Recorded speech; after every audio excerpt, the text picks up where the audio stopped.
location! Take out the enemy train!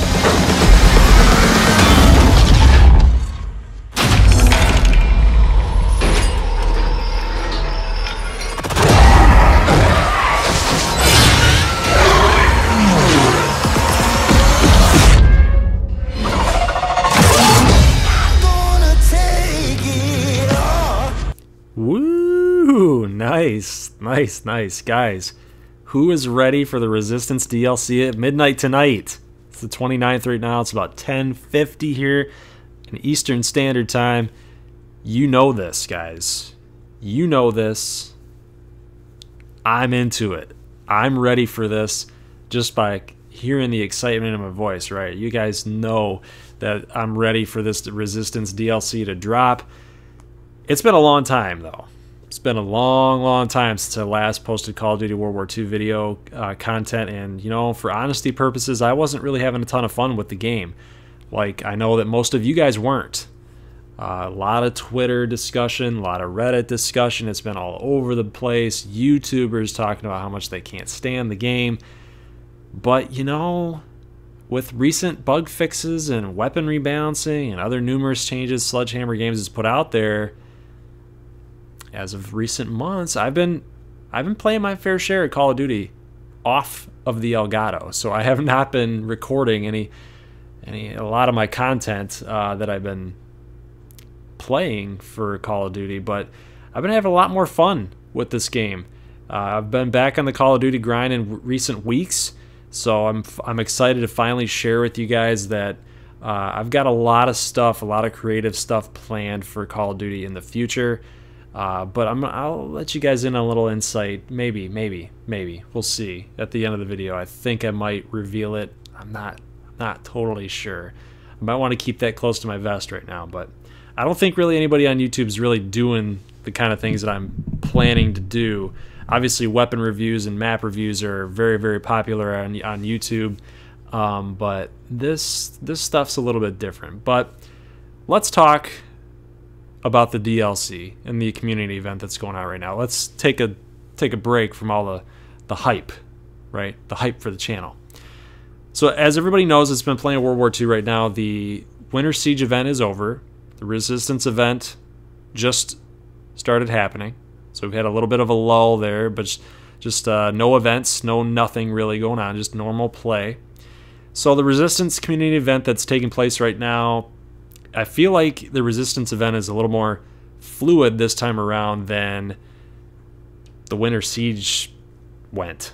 I feel like I'm getting a lot more supply drops dropping to me after matches. I feel like that's happening a little bit more frequently.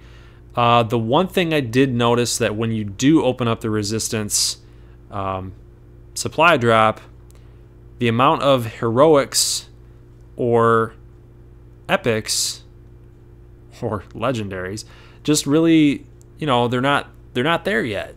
They're not there. They haven't dropped as frequent as the Winter Siege did. I remember that I was getting a lot more epic calling cards and emblems than I am with the Resistance community event. So maybe that's on purpose. I have not researched that to figure that out. But I also feel like the contracts are easier.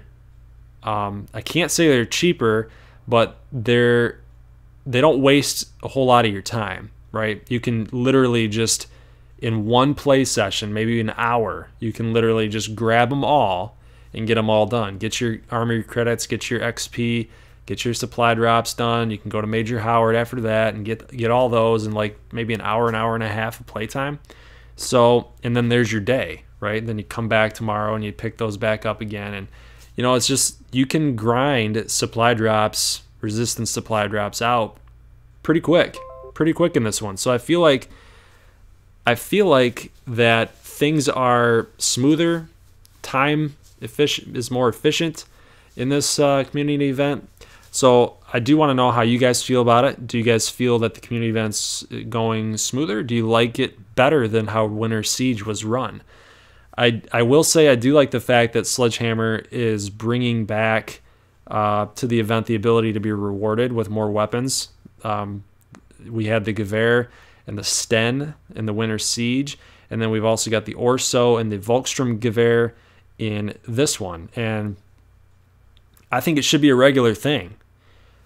Now, I will say, in my personal opinion, I feel like that Sledgehammer should probably consider bringing a new division every DLC.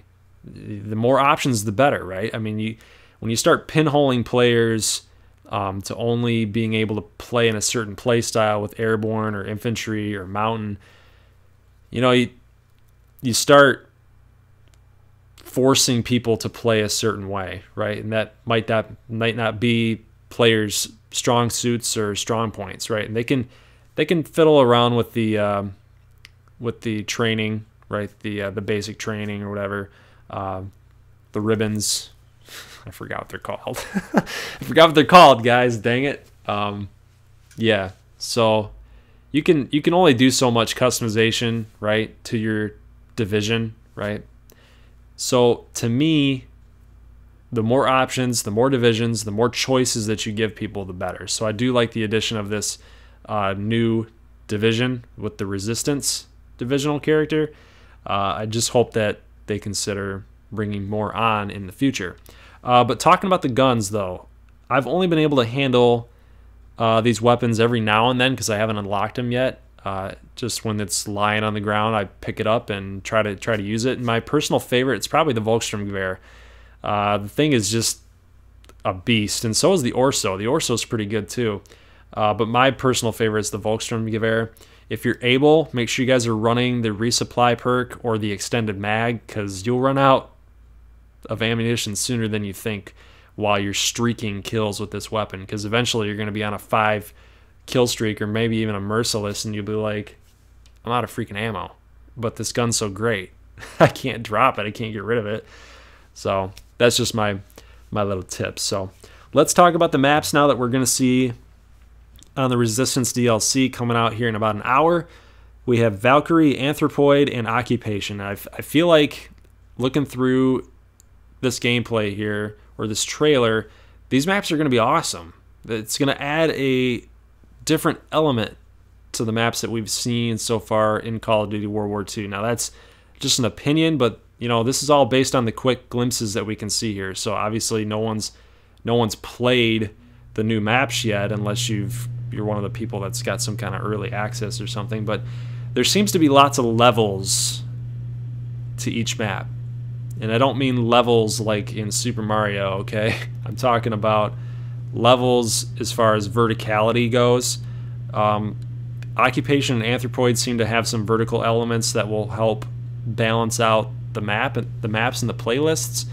I feel like the base maps right now, they attempt to have a certain sense of verticality to them, but I feel like the sight lines with that verticality, with the different levels and the height advantages that some players might have is almost non-effective.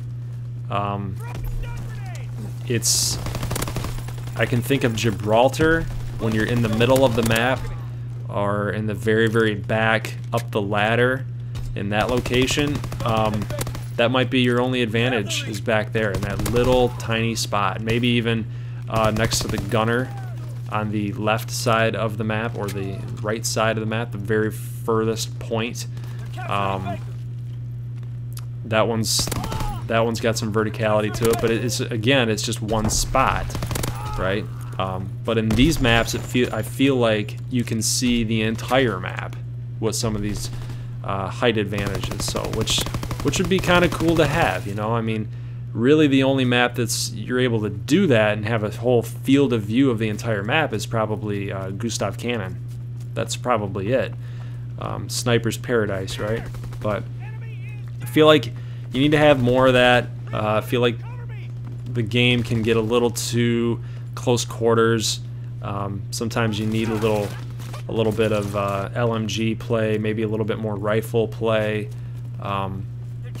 to balance some things out. So I feel like the maps will be good. Just based on what I'm seeing here, they could end up being terrible. I mean, it's just a shot in the dark at this point. So which maps are you guys most excited for? I apologize, this isn't really much of a review of the DLC. I'm just getting ready for it to launch, and I just wanted to share with you guys that Call of Duty World War II is not dead on the channel, and it's coming back in full force. I will be doing gun reviews since they've changed a little bit since patching up and rebalancing, as well as map reviews in the next few weeks, along with some other fun and creative fun stuff that I don't really see many YouTubers doing with Call of Duty content. So stay tuned and let me know how you're enjoying the Resistance maps, the guns, and the event. And after this video is posted, make sure you guys are posting what you feel about the maps, how you feel about them, what you think about them, and I'll be sure to be giving you guys my review as well. So that's it for this episode. So I hope you guys liked it. I hope you guys liked the trailer, liked the fact that Call of Duty is coming back to the channel. And you know, aside from news and updates and things like that, I'm actually going to get into some gameplay of me actually playing the game, and showing some kill streaks, showing some headshots, some montages, things like that. I think it'll be kind of fun.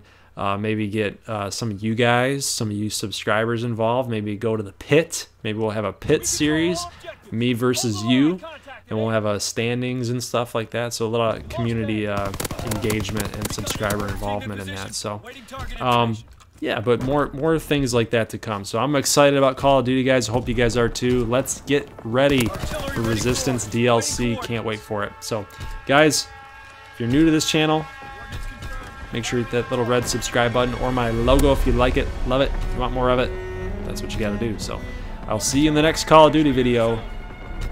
And as always, peace.